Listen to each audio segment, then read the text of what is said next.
Okay, it gives me great pleasure today to welcome Zacharie Tsala Dimbuene. He's an analyst at the Center for Health Data Integration, Social Health and Labor Statistics field. Today he's come to talk to us about the Mother-Centric Linkages, which is a newer linkage project from Statistics Canada. Before we turn it over to Zacharie, I'd just like to acknowledge that McMaster University, as the host institution for the Canadian Research Data Centre Network, is located on the traditional territories of Mississauga and Haudenosaunee nations, and within the lands protected by the Dish with One Spoon Wampum Agreement. We'll begin this session by giving honor and thanks to the Haudenosaunee and Anishinaabe nations, and to recognize our responsibility to respect and honor the intimate relationship Indigenous people have to this land. You can visit Native Land Digital, a space where people can learn more about the lands they inhabit, the history of those lands, and how to actively be part of a better future going forwards together. Without further ado, take us away, Zacharie. I will ask everyone to keep muted with your videos off while Zacharie is presenting, and then when we move into the open mic session, we can have cameras and chat and discuss. Thank you.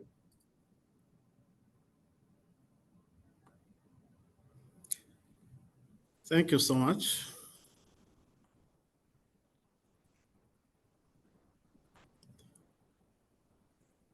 Let me just start sharing.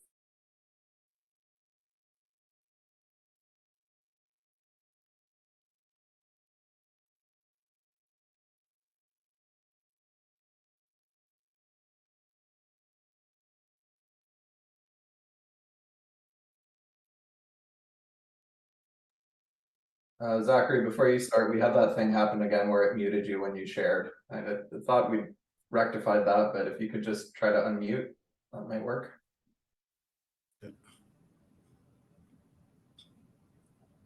You might untick share my audio in when you're doing the screen sharing. That might be part of the problem.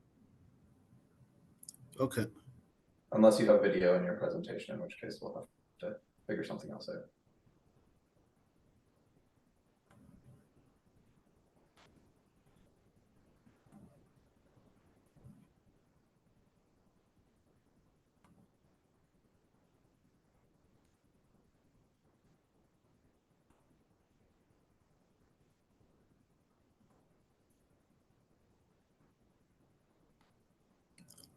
Can you hear me?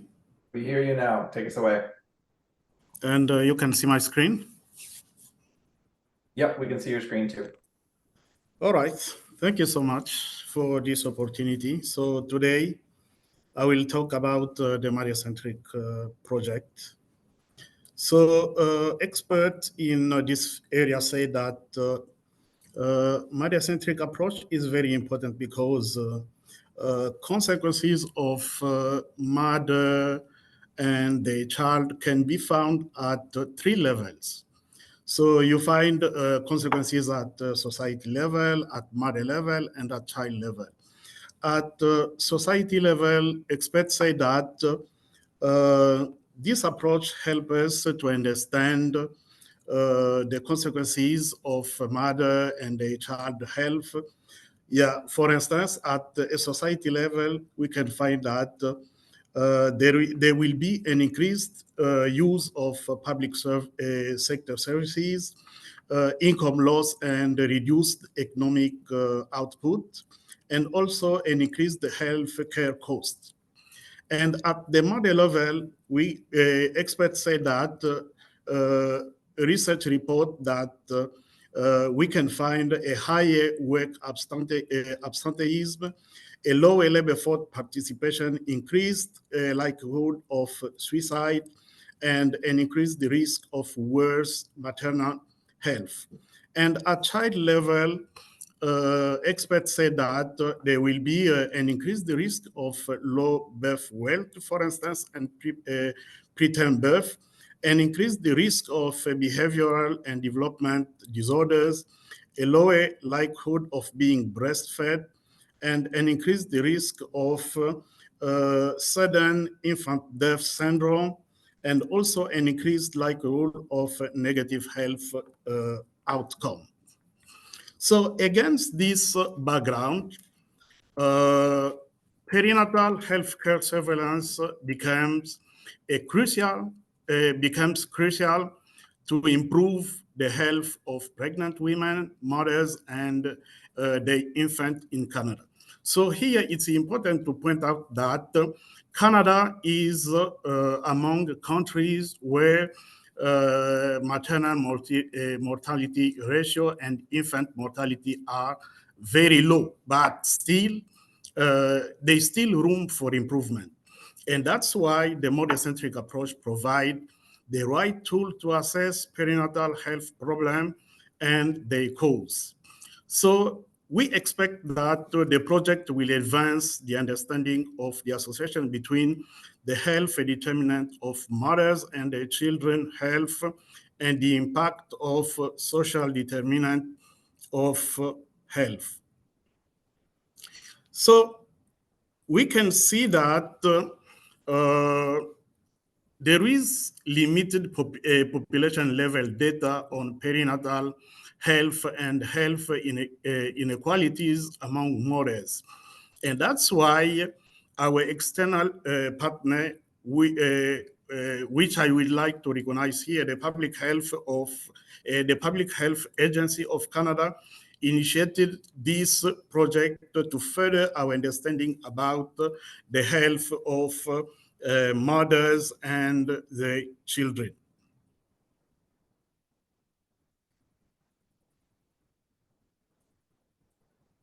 Sorry. Alors, in the initial proposal, so the main objective of the project was to report on Canadian maternal and infant health indicators and their determinant, with a focus on the social determinant of health. So the partner came with some research question.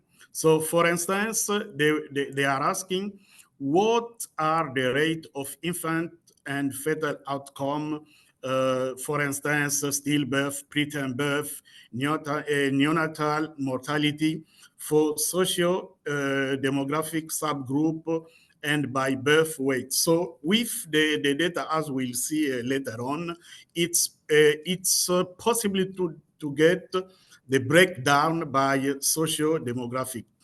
And another question can be, what are the mortality rates and the cause of death among women who had a live birth or stillbirth within the 12 previous months? And how these rates compare to conventional mortality, maternal mortality statistics. Another question can be, how underlying cause of death in vital statistics compared to the diagnosis and interventions recorded in hospital discharge data for pregnancy-related death. And a last question that was suggested in the proposal is, what are the underlying causes of death for infants in neonatal and post-neonatal period, and how these compare over time? So when we started working on this project, so we need to find first what is the population of interest and what are the relevant information to link those data sets. So the first thing, the external partner was interested in the coverage period between 2010 and 2020. And the population of interest is women with a live or a stillbirth between this period. So we expect that all women with a live birth or stillbirth between 2010 and 2020 will be included in this project. And where do we get the initial information? So we use the Canadian Vital Statistics Birth Database and the Canadian Vital Stat Still Database. So for the linkage, the SDLE, I think most of people in the CRDCN are now familiar with the SDLE environment. So they do maintain a repository that we call the Drive Record Depository, and they use information to link our cohort, which is in this case women with a life and stillbirth between 2010 and 2020, to link them with the repository to provide with primary keys.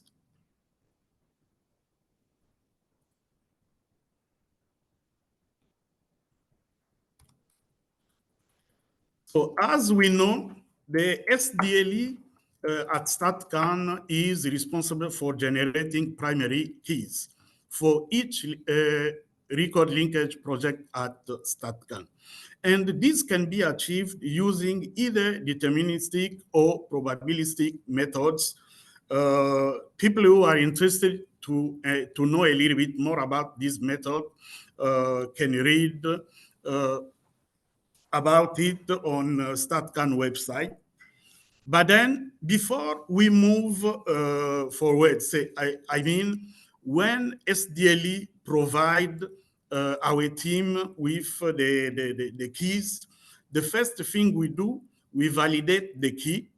And then at this point, we address all the discrepancies, if any. And finally, we will create a unique identifier across file. So what does it mean? In this case, for instance, we are interested in women with a life or stillbirth between 2010 and 2020. Yeah, because a woman in the same period might have experienced either multiple birth, or he can also experience a stillbirth and a birth. So she will be in the birth cohort and in the stillbirth cohort. So at this point, we will ensure that every woman has a unique identifier across file. So if a woman is found in the birth cohort and in the stillbirth cohort, she still have the same identifier at this point. Now, there is also important to understand the linkage rate in the linked dataset, because the linkage rate determines the quality of the dataset or of the linked dataset. So in this table, we can see that the linkage rate is very high, at least above 95%, except for stillbirth mothers. This cohort has a linkage rate of 81%. But beside that, I think we do have a linkage rate above 95%. So we expect that the linked dataset will be of a good quality. Now, once we have done all this exercise, we come at the merging files. So the merging files, I will elaborate a little bit more in the next slide. But during the merging file, what we do, we take the information from the cohort file. For instance, if we are linking the cohort of moms with a live birth between 2010 and 2020, we will take the information from the VitalStat birth database. So we take the information and then we will merge them with the outcome file. I will elaborate a little bit more in the next slide. So in terms of relationship, when we do the linkages, we can have either a one-to-one relationship, a many-to-one, many-to-many. So for instance, here, the one-to-one relationship can be between, for instance, the live birth linked to CVSD. So that one obviously is a one-to-one relationship, because if a mom or if a live birth is in the cohort file, it can only be linked to one birth. But we can also have a many-to-many relationship. For instance, when mom are linked to the dad or NACRES data, because the mom can have multiple or hospitalization and so on. So in terms of the size of the file, this is also something we consider when we are doing the record linkage, because for instance, when you take the census data set, it's already a huge data set. So in this case, what we do, we provide academic researchers with only keys which can allow them to merge, to extract information from the census or from the IMDb, because the original data set is huge, so we cannot provide them. So at least to save us some space on the server, both in the RDCs and at StatCan. So now let's go a little bit more deeper in the record linkage project. So as I was saying, in this case, the coverage period is 2010 to 2020. So in terms of cohort file, we define two cohort file, which is the mothers with a live birth between 2010 and 2020, and also the woman with a still birth between 2010 and 2020. But for this specific project, all the live birth between 2010 and 2020 were also linked to the VitalStat DERF dataset. So on the left side, this is what we refer to as the cohort file. Now, when we move to the right side, this is what we call the outcomes, the outcome files. This is where the researchers are going to take the information they are interested in. So in terms of health data, we have NACRES data, we have the death data. And in terms of immigration, we have the IMDb from 52 to 2021. And we also have the 2016 census long form.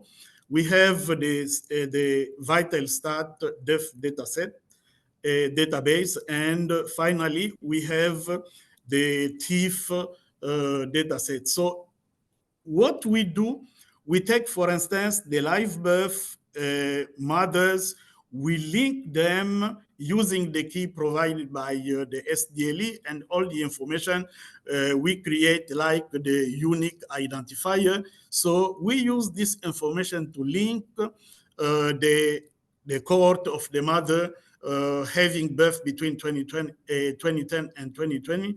We link them to the DAD, NACRES, IMDb, census, CVSD, and the TIF.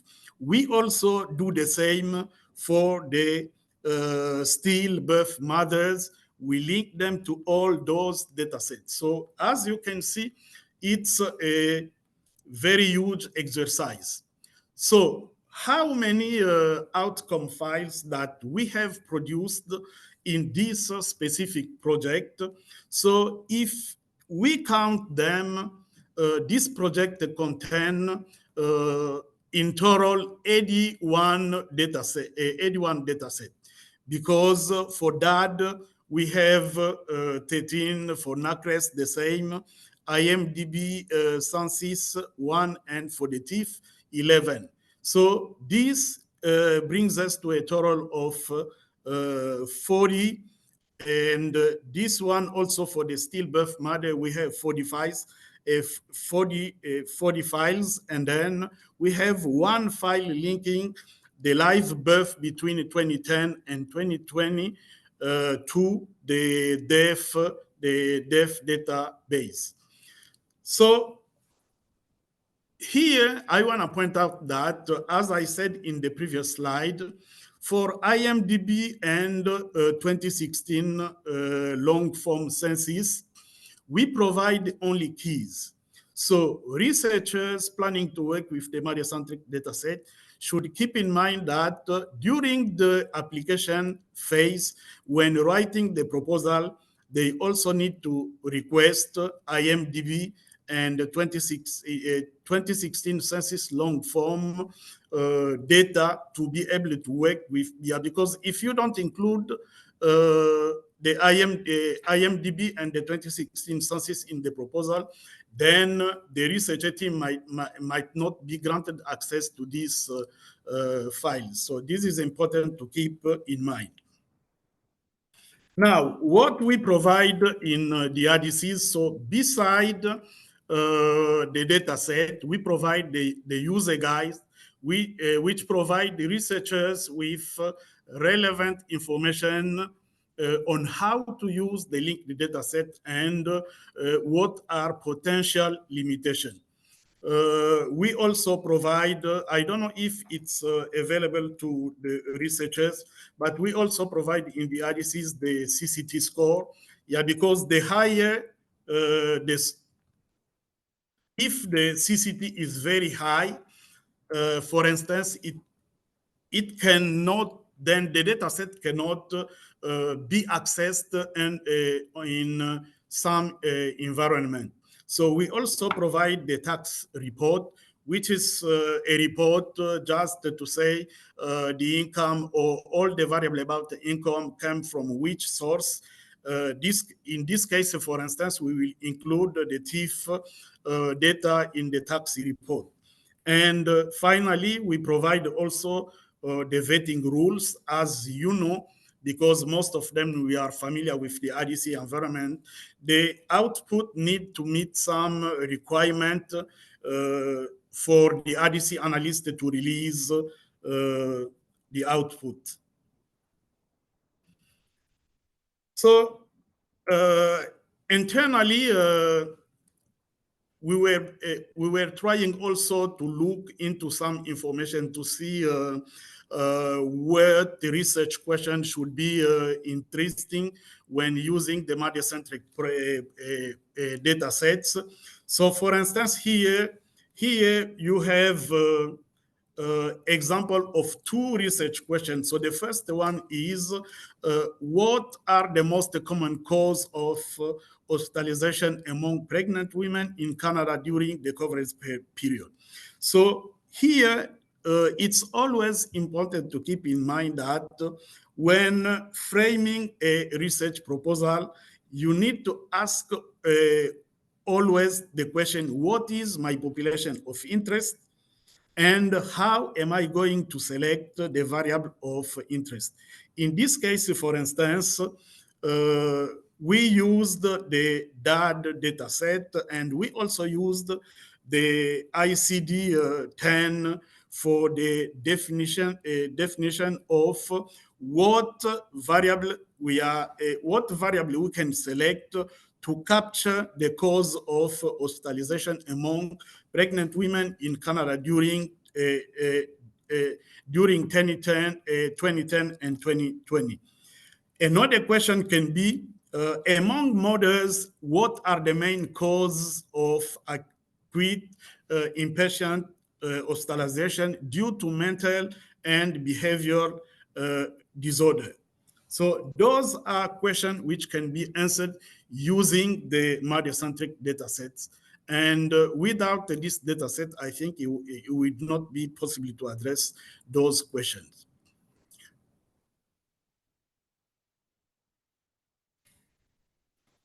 So finally, I will end my presentation just to highlight some ongoing project which is using the Mother-Centric dataset.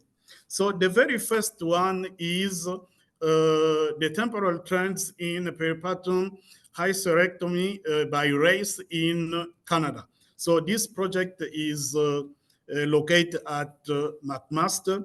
So in this project, the researcher want to describe temporal trends in the rate of peripartum hysterectomy by race between 2010 and 2020.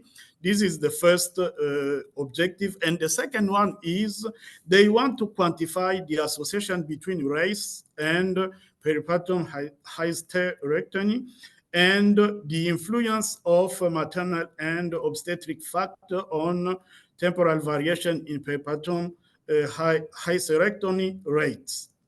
So this is the first project. And the second one is the perinatal health surveillance in Canada, applying a social determinants of health lens to examine key morbidity and mortality indicators. So this project is undertaken by the FACT team and is located at the Fed RDC. So the main objective of this project is to leverage a complex modeling approach to examine the association between selected socio-demographics and perinatal health indicators. So the third one is prenatal condition, infant health, and maternal labor outcome, the role of air pollution. So this project is located at Laval, and this project will identify the relevant threshold of prenatal air pollution to explain child health and maternal labor outcomes contingent upon infant health status. So this is what researchers can achieve using the Mother-Centric data set. And that ends my presentation. And I'm open up to take some question, suggestion, or clarification. Okay, thank you very much. Excellent timing. So we had a question during your talk from Catriona Hipman. Catriona, do you want to join us and ask your question, or would you like me to ask it? Hi there. Sure. And thanks so much for sharing. It's really interesting. I actually have a bunch of questions, but I'll just start with the one in the chat and let somebody else go, and then maybe come back if there's time. I was just wondering, as you were presenting on one of the slides, you'd mentioned sort of comparing these data to conventional maternal mortality statistics. And I just wondered what that meant. If there were conventional maternal mortality statistics in Canada, because I just wasn't aware that there were any available. Like I know of one publication by a researcher who was doing a sort of something similar to a autopsy analysis, but a database similar to a confidential inquiry into maternal deaths in Canada, like the UK, excuse me, like the UK has. So yeah, just curious if you can share a little bit more about that. Yeah, so the first thing is maybe I should mention this is not something we are doing personally, yeah, because every time, for instance, a researcher is asking for a record linkage, so they write a proposal. So this is a question which came up with the proposal. But then, if I get your question correctly, even without using, for instance, the Mother-Centric data set, it's possible to calculate, for instance, the maternal mortality ratio. You can do that using other data set. But then when you use the Mother-Centric data set to address the same question, you can also calculate the maternal mortality ratio. And then now you can see, is there a discrepancy between what you get using the standard approach and what you get using the Mother-Centric data set?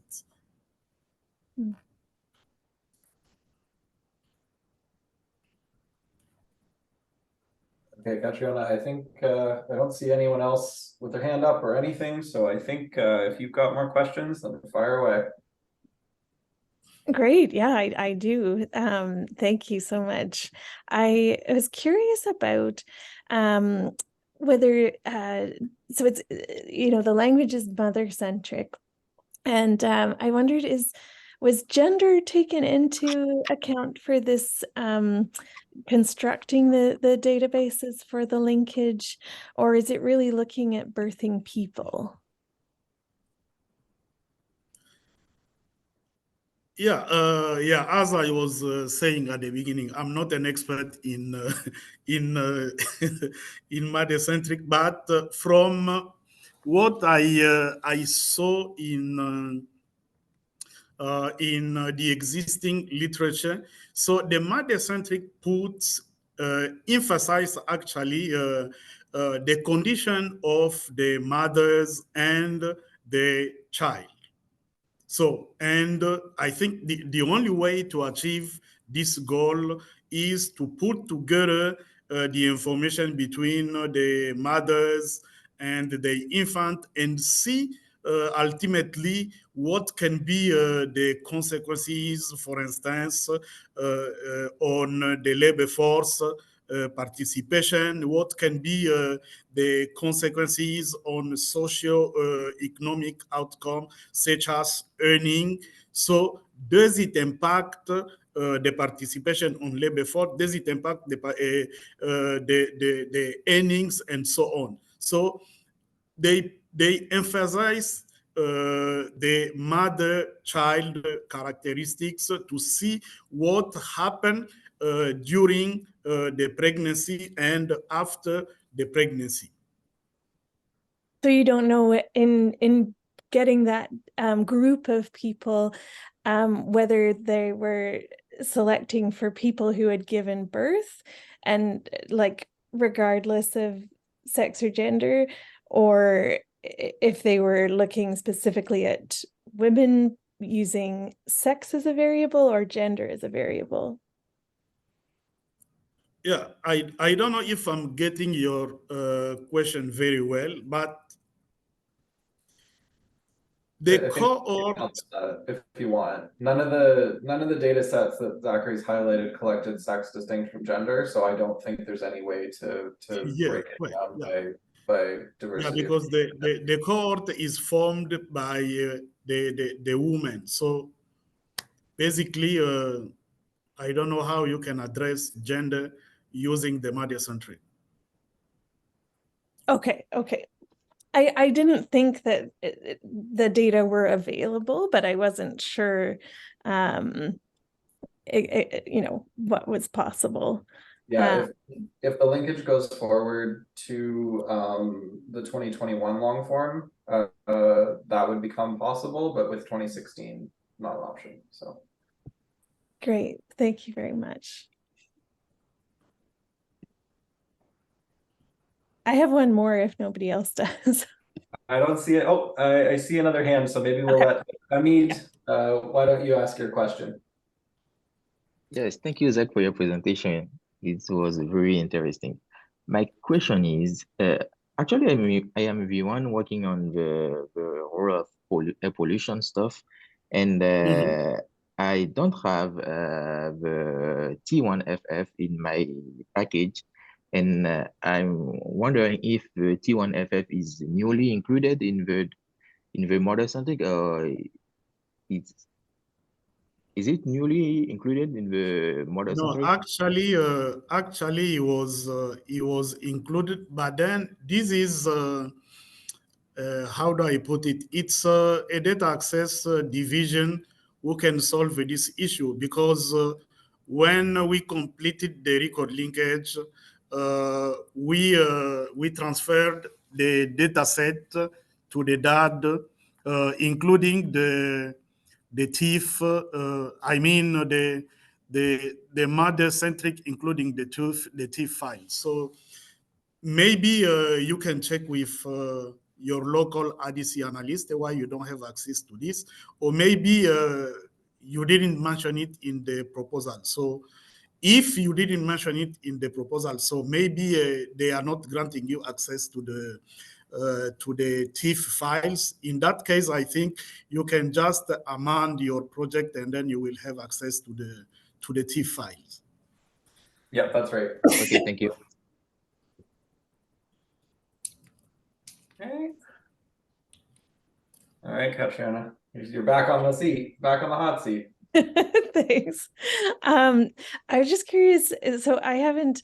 I'm a postdoctoral research fellow, and I actually, as part of my fellowship, I've been looking at exactly the question that you presented as an example, the rate of hospitalizations for postpartum mental illness. But I've only been doing it in linked data sets for BC data. And so we're working on a publication for that right now. But I'd initially hoped to do it for address the question for Canada. So this is very exciting. I haven't actually like I requested any data before from like I guess it's from CRDCN. How do I access? I see the mother-centric linkages on the website, but not an obvious place for submitting the request. Do I go to like my provincial research data center or? Just put a link in the chat there. That's got like the application process depending on who you are. Awesome. Most of it's in item 4, but there's some like proposal templates and stuff further up that list. Awesome. There's a standardized application process and platform that's available through that webpage. Awesome. That's amazing. That's really awesome. Do you have any sense of like how long like the approval process is? I'm just thinking about the sort of the provincial excuse me process can take quite a long time. Is that similar? What you define as a long time.